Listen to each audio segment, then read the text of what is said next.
सीतापुर में धर्मू नाम का डाकिया रहता था। वो बड़ा ही ईमानदार और नेक इंसान था। गांव के सभी लोग उस पर बहुत भरोसा करते थे।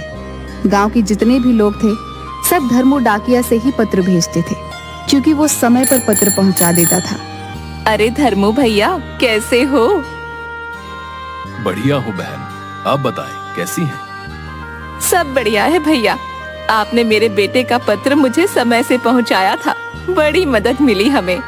मेरी बहू को अभी बच्चा हुआ है, उन्हें मेरी जरूरत थी। अगर जल्दी से पत्र नहीं मिलता तो उन्हें बड़ी दिक्कत होती शहर में अकेले बच्चा संभालने में। धन्यवाद आपका। अरे बहन, ये तो मेरा फर्ज था, कोई बात नहीं। इतना कहकर धर्मू वहां से आगे चला जाता है। मीरा दीदी, आओ बाहर आओ, तुम्हारा पत्र ले आया हूँ। लाओ भैया, आपका बहुत बहुत धन्यवाद। मेरे पति इतनी दूर फौज में काम करते हैं, अगर तुम ना होते तो मैं कैसे उन तक अपना पत्र भेजती और कैसे उनके पत्र मुझे मिल पाते। अरे दीदी, यही तो मेरा काम है। जो अपने परिवार से दूर रहे हों उनको पत्र के जरिए मिलाना। धन्यवाद भैया। उसके गांव में एक सुरेश नाम का आदमी रहता था।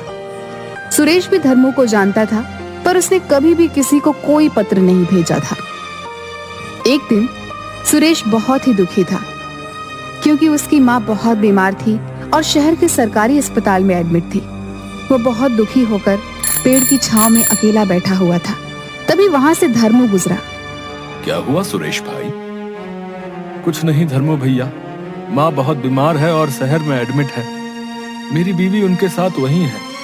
फसल कटने वाली है, इसलिए मैं नहीं जा सकता, वरना इलाज के लिए पैसा कहाँ से आएगा। मैं अपनी माँ के लिए एक पत्र लिखना चाहता हूँ, पर मैं कैसे लिखूं? मुझे लिखना पढ़ना तो आता नहीं है। अरे तो तुम परेशान क्यों हो? मैं हूं ना, मैं तुम्हारी मदद करता हूँ। रुको, मैं अभी वापस आता हूँ और तुम्हारा पत्र लिखवाता हूँ। इतना बोलकर धर्मू वहां से चला गया, क्योंकि उसे एक दो पत्र बहुत जल्दी में पहुंचाने थे। सुरेश वहीं पर बैठकर धर्मू डाकिया का इंतजार कर रहा था। कुछ ही समय में धर्मू वापस आ जाता है। अरे आप आ गए धर्मू भैया? हाँ, चलो अब मिलकर तुम्हारी माँ के लिए पत्र लिखते हैं। सुरेश ने साथ में अपनी माँ के लिए कुछ पैसे भी भेजे। सारा पत्र तो धर्मू डाकिया ने लिखा था, पर पत्र कहाँ भेजना है वो पता सुरेश ने लिखा था। ये लो भाई, तुम्हारा पत्र तैयार है और मैंने पैसे भी रख दिए हैं। 2-3 दिन के अंदर ये तुम्हारी माँ तक पहुंच जाएगा। मैं पूरी कोशिश करूंगा कि उन्हें ये जल्द से जल्द मिल जाए। आपका बहुत बहुत धन्यवाद भैया। फिर सभी अपना अपना काम करने लगे। पत्र को भेजते हुए अब 1 हफ्ता हो गया था। एक दिन अचानक से सुरेश धर्मू के दफ्तर में आता है। वो बहुत गुस्से में लग रहा था। अरे क्या हुआ सुरेश, इतने गुस्से में क्यों हो? धर्मू भैया, मुझे पता चला है कि मेरी माँ का पत्र अभी तक नहीं पहुंच पाया। मुझे आपसे ऐसी उम्मीद नहीं थी। आपने मुझे बेवकूफ बनाया। मैंने आप पर भरोसा करके पैसे दिए थे। आपने मुझे अनपढ़ गरीब के साथ ठीक नहीं किया। ये सुनकर धर्मू डाकिया दंग रह गया। अरे अब नहीं भैया, मैंने ऐसा कुछ भी नहीं किया। आपको कोई गलतफहमी हो रही है। सुरेश धर्मू की आगे की बात सुने बिना ही अपनी आंसुओं को पोंछते हुए वहां से चला गया। अगले दिन गांव के सरपंच सुबह सुबह ही धर्मू डाकिया के घर पहुंच जाते हैं। अरे धर्मू, तुमने क्या किया भाई? हैं? हमारा इतने सालों का भरोसा तुमने तोड़ दिया, वो भी थोड़े से पैसे के लिए। क्या सरपंच जी, आप ऐसा कैसे बोल सकते हैं? ऐसा कुछ भी नहीं हुआ। मैंने तो अपनी तरफ से पत्र आगे पहुंचा दिया था और ये भी कहा था कि इसे जल्दी से जल्दी पहुंचाना है। मैं नहीं समझ पा रहा हूं कि आखिर हुआ क्या। तो फिर सुरेश की माँ का पत्र और पैसे कहाँ गए भैया? अगर तुमने कुछ नहीं किया तो? मुझे खुद भी नहीं पता कि आखिर हुआ क्या है। आप मुझे एक मौका दीजिए, मैं पता करता हूं कि आखिर हुआ क्या है। हमें कुछ नहीं सुनना है। हाँ बस, तुम्हारी ये गलती माफ नहीं की जा सकती है। तुम्हें अब हम गांव में काम नहीं करने देंगे। हमें अब दूसरा डाकिया चाहिए। धर्मू सरपंच की बात सुनकर एकदम से दंग रह जाता है और कुछ भी नहीं बोल पाता। सरपंच वहां से गुस्से में चले जाते हैं। आप तो जानते हैं ना प्रभु, मैंने ऐसा कुछ नहीं किया। न जाने मैं कैसे साबित करूंगा कि मैंने ये सब नहीं किया है। भैया जरा कुछ राशन दे दो। अरे जाओ जाओ, हम नहीं देते ऐसे धोखेबाजों को राशन, हमें माफ करो भैया। धर्मू ये बात सुनकर बहुत दुखी होता है। भैया मैं सालों से तुम्हारे यहाँ से ही राशन लेता आया हूँ और आज तुम ऐसा कह रहे हो। अरे सालों से हमें तुम्हारा असली चेहरा भी तो नहीं दिखा था ना भैया। दिखा होता तो कभी अपनी दुकान पर खड़ा ही नहीं होने देते हम। हाँ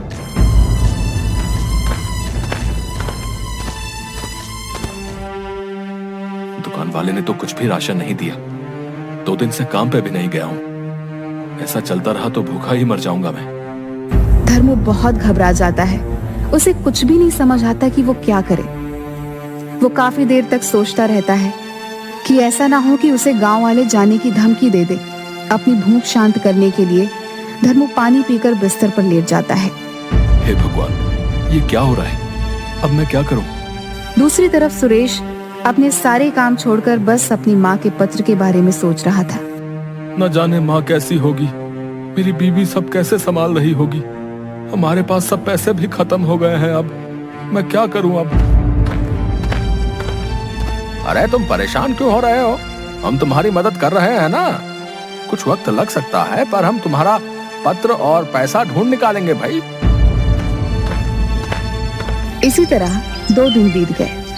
कोई उससे पहले की तरह बात नहीं करता था, मगर उसने अपने स्वाभिमान और सच्चाई के आगे हार नहीं मानी थी। वो हर रोज काम के लिए निकल रहा था। शीला बहन, लाओ, तुम्हें अपने बेटे को पत्र पहुंचाना होगा ना। नहीं बाबा, रहने दो। भगवान जाने पत्र पहुँचे कि नहीं। बहन तुमने भी मुझे ऐसी खरी खोटी सुना दी। अब तुम किसी गरीब का पैसा ऐसे मार के बैठोगे तो हम तुम्हारी आरती थोड़ी ना उतारेंगे। धर्मू अब तक सब कुछ चुपचाप सह रहा था, मगर शीला की ये कड़वी बातें उसके दिल पर लग गई। ठीक है बहन, मेरी ही कुछ भूल रही होगी। चलता हूँ। हाँ हाँ, जाओ जाओ। तुम्हारे जैसे चोर उचक्कों को यहाँ रोका भी किसने है? आए बड़े संत कहीं के। 2 दिन बीत गए और धर्मू डाकिया अपने घर से बाहर भी नहीं निकला। सरपंच हमेशा की तरह सुबह सुबह पंचायत में बैठे थे। तभी सुरेश भागा भागा वहाँ आता है। अरे सुरेश, ऐसे क्यों भाग रहे हो भाई? क्या बात हो गई? सरपंच जी, हमसे बड़ी भूल हो गई। अरे अरे जरा सांस ले लो, फिर बताओ क्या हुआ। बहुत बड़ी भूल हो गई हमसे। धर्मू भैया बेकसूर हैं, उन्होंने कुछ नहीं किया। मुझे मेरा पत्र और पैसे दोनों मिल गए हैं। क्या? ये क्या बात कर रहे हो तुम? सरपंच के साथ साथ वहाँ मौजूद सभी गांव वाले ये सुनकर दंग रह जाते हैं। ठीक से बताओ क्या हुआ? कहाँ से मिल गया पत्र और पैसा भाई? सरपंच जी, मुझसे बड़ी भूल हो गई। सारा पत्र तो धर्मू भैया ने लिखा था, मगर उस पर पता मैंने डाला था। मैं ठहरा अनपढ़ गवार, मैंने गलत सलत पता लिख दिया। डाकिया जब पत्र लेकर शहर गया तो वो पता नहीं मिला ही नहीं। 1 हफ्ता इसलिए लग गया क्योंकि धर्मू भैया ने उसे कहा था कि पत्र पहुंचाना बहुत जरूरी है, तो वो शहर में उस पते को खोजता रहा। इतना ही नहीं, धर्मू भैया ने अपने पास से कुछ पैसे भी दिए थे मेरा पत्र जल्दी पहुंचाने के लिए। अरे अब तब तो हमसे बड़ी भूल हो गई है भैया धर्मू को पहचानने में। वो दूसरा डाकिया जिससे धर्मू भैया ने पत्र भेजा था, वो आज ही मेरे पास आया और आके मुझे मेरा पत्र और पैसा लौटा के गया है। मैंने बड़ा पाप कर दिया सरपंच जी, धर्मू भैया पे शक करके। अरे तुम ही क्यों, हम सबसे भूल हुई है भैया। हमें चल के उससे माफी मांगनी चाहिए। फिर रमेश, सरपंच जी और गांव के कुछ लोग धर्मू के घर की तरफ चल पड़ते हैं। धर्मू, दरवाजा खोलो भाई। धर्मू भैया, मैं सुरेश, दरवाजा खोलिए, हमें आपसे बात करनी है। बहुत देर तक धर्मू का दरवाजा खटखटाने के बाद कोई भी बाहर नहीं आता। कहीं ऐसा तो नहीं कि धर्मू गांव छोड़ के कहीं चला गया भाई? अरे नहीं, दरवाजा अंदर से बंद है। तो कहीं ऐसा ना हो कि इतना सब सुनने के बाद उन्होंने कोई गलत कदम उठा लिया भाई? अरे भाई ये सब क्या बोले जा रहे हो, हैं? शुभ शुभ बोलो। चलो ये दरवाजा तोड़ते हैं। गांव वाले मिलकर दरवाजा तोड़ देते हैं। अंदर की हालत देखकर सब दंग रह जाते हैं। घर में जरा सा भी उजाला नहीं था। सारे खिड़की दरवाजे बंद थे। धर्मू डाकिया अपने पलंग पर बेहोश लेटा हुआ था। उसने इतना शोर सुनकर भी धीरे से आंखें खोली। अरे भैया, ये आपने अपना क्या हाल बना लिया है। मुझे माफ कर दो, मैंने आपकी ईमानदारी पे शक किया। आप सही थे, भूल मुझसे हुई। मुझे मेरे पत्र और पैसे वापस मिल गए। अच्छा हुआ भैया। अब माँ कैसी है? धर्मू की बात सुनकर सुरेश की आंखों में आंसू आ गए। उसने धर्मू की हथेली पकड़ ली और माफी मांगने लगा। धर्मू, तुमने अपना ये क्या हाल कर लिया है भाई? मैंने इतने साल इस गांव की सेवा करके बस विश्वास और मान सम्मान ही कमाया था। मैं उसे ऐसे टूटा हुआ देखकर खुद भी टूट गया, इसलिए मेरी ये हालत हो गई। अब हम सबको माफ कर दो धर्मू। हमें तुम्हारे साथ ऐसा व्यवहार नहीं करना चाहिए था। हमसे भूल हो गई भाई। कोई बात नहीं, मैंने आप सबको माफ कर दिया है। आप परेशान ना हो। और हाँ, मेरा एक काम जरा जल्दी से कर दो। अब कौन सा काम?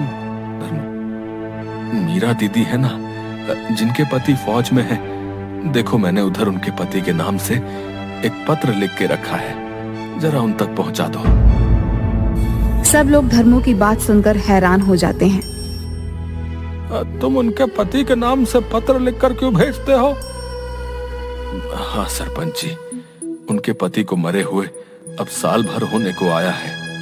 अगर मैंने उन्हें ये सच बता दिया तो वो जीते जी मर जाएगी। इसलिए उनके पति के नाम के झूठे पत्र लिख देता हूँ। कम से कम इसी सहारे वो जिंदा तो रहेगी। धर्मू की बात सुन के सबकी आंखों में आंसू आ जाते हैं। अब तुम बहुत अब महान आदमी हो धर्मू। हम एक बार फिर से तुमसे माफी मांगते हैं। और हाँ, तुम भी अब अपनी सेहत सही कर लो भाई, क्योंकि कल से तुम्हें ही फिर से सब पत्र पहुंचाने हैं, क्योंकि तुम ही हमारे गांव के नंबर 1 डाकिया हो भाई। सरपंच की बात सुन धर्मू के चेहरे पर एक मुस्कान आ जाती है। जी जरूर। इसके बाद धर्मू पहले की तरह हर रोज खुशी खुशी गांव वालों की सेवा में लग जाता है।